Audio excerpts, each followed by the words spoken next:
क्या नाम है आपका? मेरा नाम नंदलाल है। मैं बहुजन समाज पार्टी का पूर्व विधानसभा अध्यक्ष हूँ और ग्राम पंचायत रसूलपुर का मैं पूर्व प्रधान भी हूँ। अच्छा, इस घटना में बताया जा रहा है कि जो रामचरित्र गायब थे उनका शव मिल गया है, तो क्या कुछ जानकारी आपको है? देखिए, 5 तारीख से दिया जा रहा है।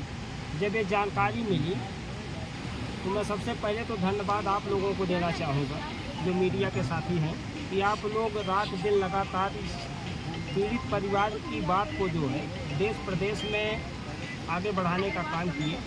मैं सबसे पहले आप लोगों का धन्यवाद देना चाहूँगा। और 5 तारीख को जब ये जानकारी हुई हमारे संगठन के लोगों को, तो 6 तारीख को हमारे बहुजन समाज पार्टी के सम्मानित विधानसभा अध्यक्ष वेद प्रकाश गौतम और सागर विधानसभा के सम्मानित विधानसभा प्रभारी डॉक्टर संतोष कुमार गौतम जी हमको फ़ोन करके अवगत कराए कि इस तरह की घटना हो गई है और थाने पर लोग सुन नहीं रहे हैं, इसलिए हम आपको जो वहाँ चलना जरूरी है।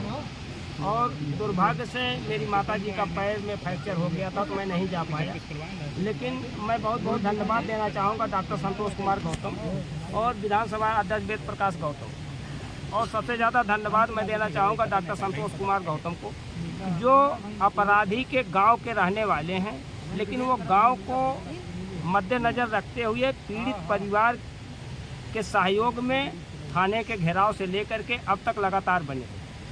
और रामचरित्र जी का जो शव मिला है, कल हम लोग चंदा लगा करके अपने संगठन के माध्यम से और अन्य समाज के लोगों से चंदे की बदौलत हम लोग अयोध्या से गोताखार को मंगाए थे।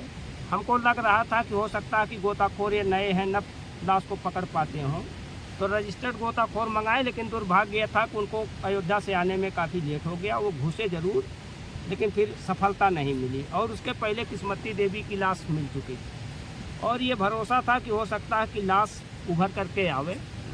और अभी अभी इस समय नाले पर वो लाश मिली है और पुलिस प्रशासन ले करके अपने कब्जे में पोस्टमार्टम के लिए भेज दिए हैं। तो ये जो लाश मिली है, इसमें क्या अंदेशा लगाया जा सकता है कि यह करंट से मृत्यु हुई है या उसकी हत्या की गई है? देखिए, जो घटना है और घटना स्थल का निरीक्षण करने से ये लगता था कि रामचरित्र जी जो तार लगा हुआ है, जो अपराधी कमलेश कुमार सिंह है जिनका खेत बगल में है, जो तार बैरिकेडिंग किए थे उससे लगभग 7 फीट दूरी पर ये अपने खेत में और पीछे के बगल गिरे।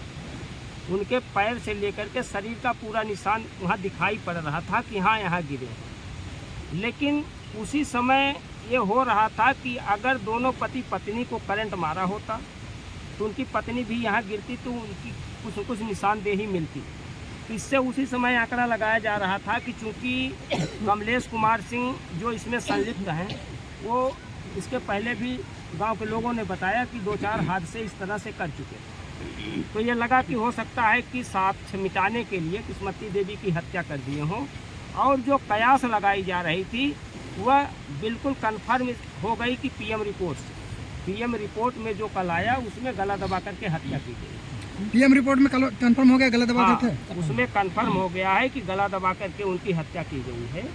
और मेरा मानना है, खैर कॉन्फिडेंस नहीं कह सकता हूँ, लेकिन जो वहाँ दिखाई पड़ा तो मुझे लगा कि अगर करंट का कुछ झटका रहा होगा, हो सकता कोई बेहोशी हालत में रहे हों। और अपराधी साक्ष्य मिटाने के लिए अगर जिंदा को मार सकते हैं तो जो बेहोशी हालत में थे वो मरे थे या जिंदा थे, लेकिन मेरा मानना है कि उनकी मौत हुई नहीं होगी उस समय। हो सकता है पोस्टमार्टम में आप बता रहे हैं गला घोट करके हत्या की बात आप कर रहे हैं, तो कौन बताया पोस्टमार्टम की रिपोर्ट आपको? एसईओ साहब आपसे बोले थे? कब बताया? आज बताएं कब बताएं आपको? जानकारी मिली है, यानी क्लियर नहीं है आप लोग? क्लियर तो है वो, लेकिन क्योंकि उनकी सिक्रेसी होती है, एसपी साहब तत्काल भेजे हैं, इसलिए उनकी चालान भेजी गई है। तो ये कंफर्म है, वो आपको 1-2 दिन में वो भी सामने आ जाएगा, क्योंकि आप पत्रकारिता कर रहे हैं। अच्छा, ये बताइए, जब से घटना हुई है हम देख रहे हैं आपके जो बसपा के पदाधिकारी कार्यकर्ता हैं वो नहर जाके शव खोज रहे हैं। क्या पार्टी की तरफ से कोई आप लोग को आदेश मिला है या फिर कोई समाज के जो हित की आप लोग बात करते हैं वो है?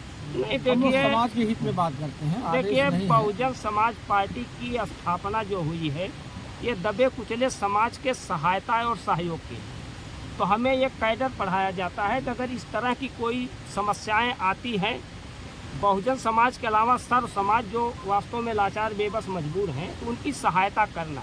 तो इसको ध्यान में रखते हुए बहुजन समाज पार्टी के पदाधिकारी तो लगे हैं, लेकिन मैं धन्यवाद देना चाहूँगा कि सर्व समाज के लोग जिनके अंदर नैतिकता मानवता जिंदा थी, वो जाति धर्म संप्रदाय से उठ करके इस घटना में काफ़ी सहयोग किए और जिसके वजह से आज ये सफलता मिली। जो आरोपी हैं उनका चेहरा सामने आया? अब आरोपी हैं क्षेत्राधिकारी महोदय से हम लोग 4 दिन पहले खुदान थाने में मिले और आक्रोश हम लोगों के अंदर था कि कई दिन बीत गया है लेकिन शव बरामद नहीं हुआ है और जनता की एक आवाज़ उठ रही थी कि पुलिस प्रशासन मिले हुए हैं और कुछ परिवार के लोगों पर लोग शक जाहिर कर रहे थे कि लोग शायद पैसा वैसा लेकर के मामले को दबाना चाहते। अच्छा, कितनी की संख्या में आपके कार्यकर्ता इस शव को खोज रहे थे? अब आप ये समझ लीजिए कि शाहगंज विधानसभा के जितने पदाधिकारी थे लगभग ये तो लगे हुए थे, बाकी अन्य लोग भी लगे हुए थे। अब इसकी गणना क्योंकि रोज होती तो नहीं थी, लेकिन ये है कि आंकड़ा है कि 100-200 आदमी तो प्रतिदिन किसी न किसी क्षेत्र में 2-4 करके निकलते रहते थे और सदर विधानसभा भी हमेशा तक। और जिले के लोग भी, यहाँ तक कि आजमगढ़ सटा हुआ जिला है, कुछ आजमगढ़ के साथी भी उधर नहर जो उनके क्षेत्र में पड़ती है तो वो लगे हुए